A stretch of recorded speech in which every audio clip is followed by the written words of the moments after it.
everyone. So I am pretty sure that all of you had known all the presenters today. So this is the title of our presentation today. I, Esni Hasna and Amel will answer question A, while the other two presenters will answer question B. Okay everyone, you know what is Bloom taxonomy means? Alright, Bloom taxonomy is about learning objective reading education. It was created on 1956 by Dr. Benjamin Bloom and it had revised version on 2001. Bloom taxonomy was created to promote higher form of thinking in education. And then, what is cognitive domain? Cognitive domain means involve knowledge and development of intellectual skills and abilities, means how our brains work. Before we describe the 6th level of cognitive domain based on revision version of Bloom taxonomy, I would like to introduce a bit about the original version of this cognitive domain. The original version was created on 1956. It is about knowledge, comprehension, application, analysis, synthesis, and evaluation. This version revised by Bloom on 2001 that are about remembering, understanding, applying, analyzing, evaluating, and creating. It changed from nouns to words, but the keyword are still same. The first level is remembering. In this level, learners will be able to recalling or retrieving relevant knowledge from a long-term memory. It means learners can remembering or recognizing previous learning information that they have learned before. Keywords that can be used by the teacher to test this level are listing, labeling, describing, recognizing, naming or highlighting. For example, I am teaching in Bahasa Melayu. The way how I test this level among my students are like this. Senaraikan ciri-ciri pantun yang terdapat dalam prosa tradisional. The keyword that I use is listing. From the question, I can know if my student can remember about ciri-ciri pantun that they have learned before or not. The second level is understanding. In this level, learners will be able to constructing meaning from instructional message, including oral, written, and graphic communication. It means how learners demonstrating understanding of the information by explaining idea or concept. Keyword that can be used by the teacher in this level are interpreting, paraphrasing, classifying, explaining, summarizing, and exemplifying. The example test in Bahasa Melayu topic that can be used in this level is klasifikasikan pembayang dan maksud yang terdapat dalam pantun di atas. Jelaskan sebab anda. Keyword I use in this test is classifying and explaining. With this, I can expect if my student understand or not what they have learned before with me in the classroom. Next level is applying. In this level, student will be able to use information, method and concept in a new situation. Basically, it refers how student use the information in another familiar situation and also mean student can solve a problem using required skill or knowledge. Teacher can use word sharing, using, constructing, demonstrating, applying, producing, editing, and carry out as keyword to make a question or test to the student. The example question that can be asked in Bahasa Melayu test using this level is aplikasikan gaya bahasa yang sesuai untuk melengkapkan rangkap pantun kemerdekaan yang diberikan. Keyword that I use in this test is applying. From this, my student will use the information about gaya bahasa that they have learned into the new situation which fill in the blank of the text, because before this they just learn it from the teacher and write what the teacher said. But in this question, they apply what they have learned by constructing the suitable gaya bahasa in that pantun. Hi guys, I'm Muhammad Amin Fakri bin Anwar with metric number 150782. Before I continue our presentation, I want to thank my group leader Hasna for explaining the 3 first of Bloom taxonomy level, which is remembering, understanding, and applying. And before I continue, I want to remind the purpose of Bloom taxonomy in learning objective within education again is to promote higher form of thinking in education, or we all call as HOT, high order thinking skill in school, or in Bahasa we call as KBAT. Kemahiran berfikir aras tinggi. So guys, let's go through with another 3 level of cognitive domain based on a revision of Bloom taxonomy. Okay guys, after the student can apply the information that they learn or get into the new situation like Hasna already explained to all you guys. So the next level is student need to analyze them. What's meaning of analyzing? The meaning of analyzing is student can draw connection among ideas that they have, and when we look back at the old version of the connective domain in Bloom taxonomy, analyzing is the same with analysis, which represent the breakdown of a communication into its constituent element or parts, such that the relative hierarchy of idea is made clear and the relation between idea expressed are made explicito.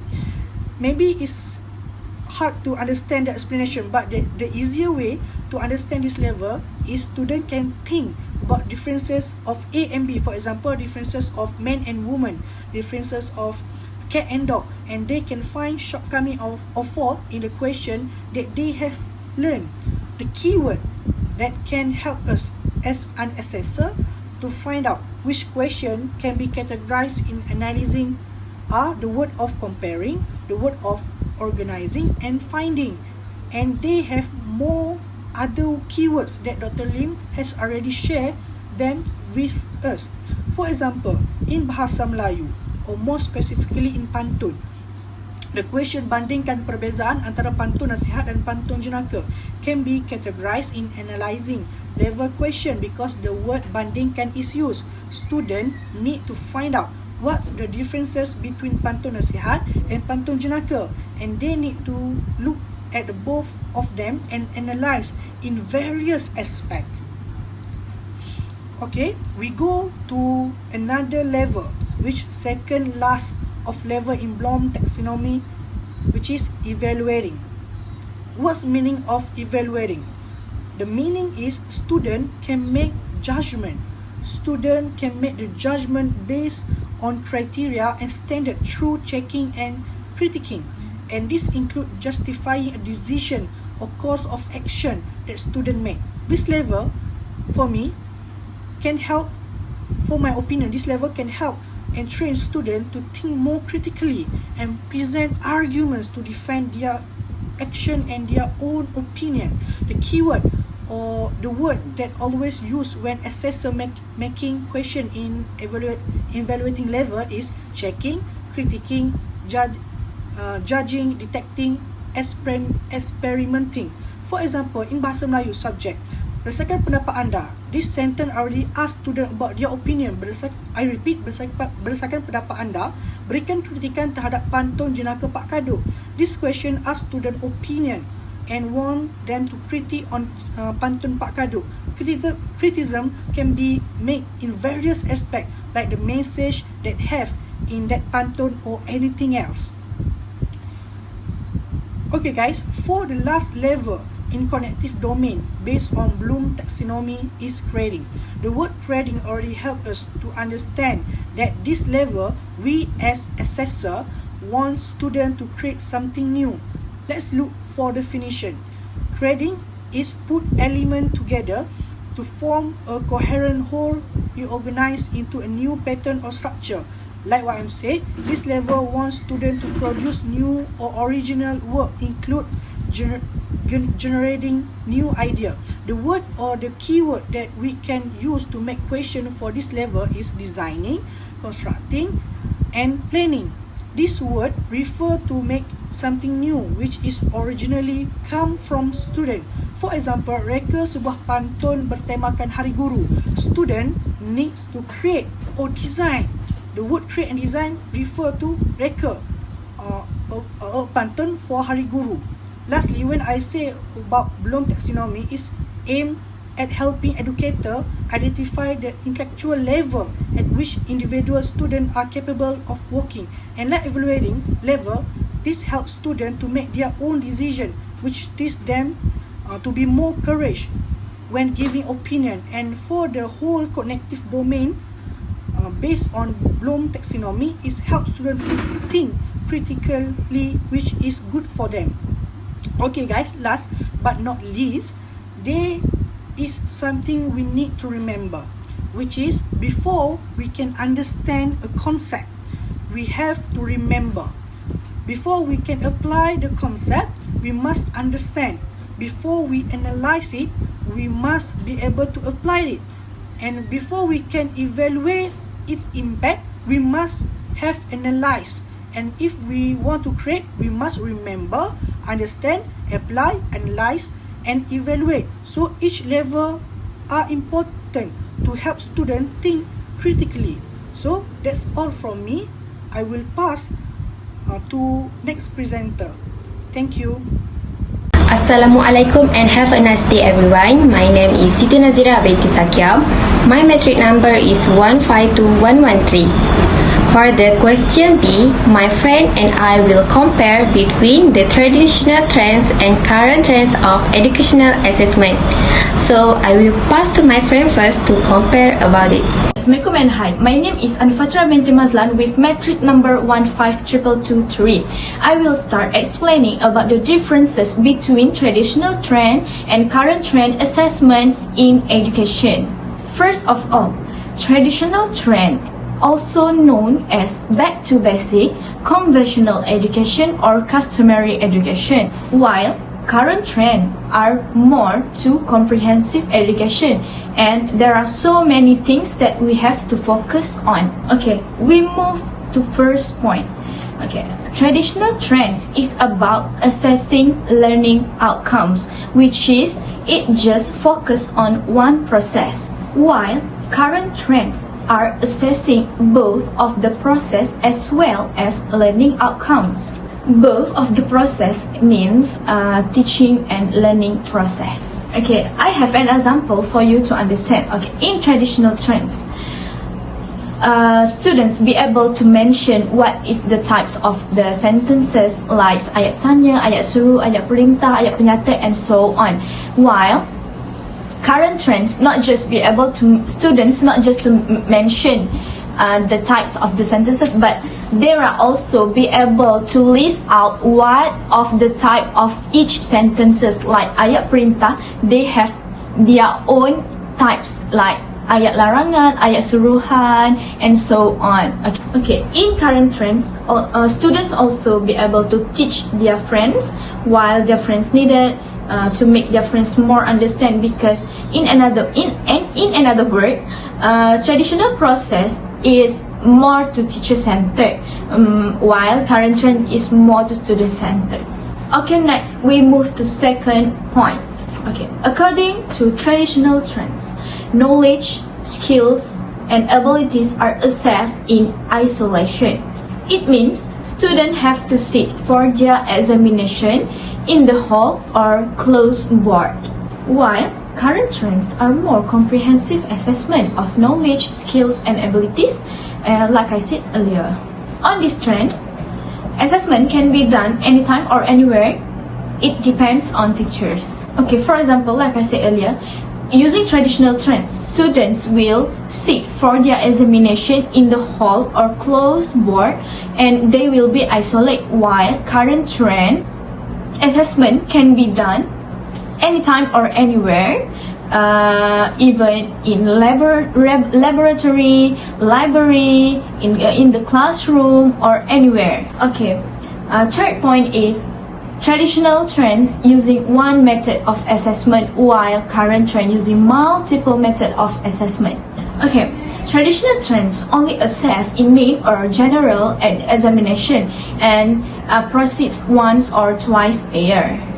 Normally, Malaysia have three major of examination that compulsory for students to sit, which is early year examination, mid-year examination, and end-year examination. And for your information, this trend is still ongoing and still used by the majority of the school in our country. Next, current trends are assessing in many ways or multiple ways. There are no compulsory and definite time to assess, and it depends, and definitely it depends on teachers. There are so many methods or multiple methods are used now, such as a listening test, writing test, reading test, speaking test, and so on. It is just to assess the students, the abilities of the students of each aspects. because current trend is not only focused on one goal. For example, in traditional trends, Malay language subjects are assessed in one way, which is the students have to write on the paper and create some paragraph, a bulk of paragraph. That's the only way. But in current trend, it's totally different. Teachers are not assess their student on one way. Teachers also want to test their student in, for example, in Malay language subject, they also wants to know their students' abilities in writing, reading, listening, speaking, and so on. That's the point why the multiple method are exist. Okay, thank you. I will continue with the next point, which is traditional trends only using primarily paper and pencil tests. Paper and pencil tests refer to traditional students' assessment formats such as writing tests and also to standardized tests that require students to submit writing tests on paper. In the classroom, paper and pencil tests refers to tests that score objectively, which are meant to measure memorized knowledge from the student. But it is so different with current trends that using performance assessment. Performance assessment means to measure how well students apply their knowledge, skills, and abilities to authentic the problems. For example, in Bahasa Melayu, a performance assessment typically consists of several performance tasks included in multiple choice test, composite a few sentences in an open-ended short responses, and so on. Okay, for the next comparison between traditional trends and current trends of the education assessment is the traditional trend just need one answer for each items compared to the current trends that have multiple answer for each question. For the traditional trends, the students just allowed to choose only one answer that they think the best answer for them. But it looks so different with current trends because the multiple answer for each question are possible. The students are allowed to choose more than one answer. For example, in Bahasa Melayu, the questions like nyatakan dua ciri ayat tunggal. So the answer given have two correct answer and the student needs to detect the answer. Other than that, assessment is done by the teacher for the traditional trends in education assessment. In traditional trends, students only focus on what the teacher taught than what they have to learn. This situation actually will affect the students because they only depend to the teacher to give all the materials to them without analyze the topic. Next, you can see the difference with current trends. Current trends is assessment by both teachers and students themselves. This is also called as student-centered assessment. Student-centered assessments focus more on what the student has learned than on what the teacher has taught. For example, in Bahasa Melayu, the teacher may form some group to make sure all the students have contribute the ideas to their team. So they will be able to process all the lessons given without any guide from the teacher because they already discussed in their team. Okay, this is the last point for the comparison between traditional trends and current trends. For the traditional trends, assessment is done by phases compared to the current trends that assessment is done continuously. Okay, for the traditional trends, can only be assessed during the examination. So it means that the student just have two examination, which is one examination for mid-year and one examination for final year only. So they will be able to relax if compared to the current trends that's quite busy with the assessment. Current trends assessment is continuously. It means that the assessment will be doing anytime. So the students for the current trends must always get ready for their assessments. For example, the assessment that continuously includes quiz, tests, and final projects.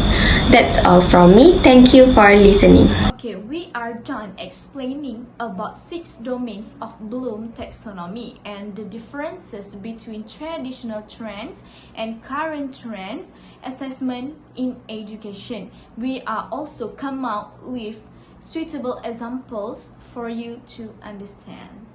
That's all from us. Thank you.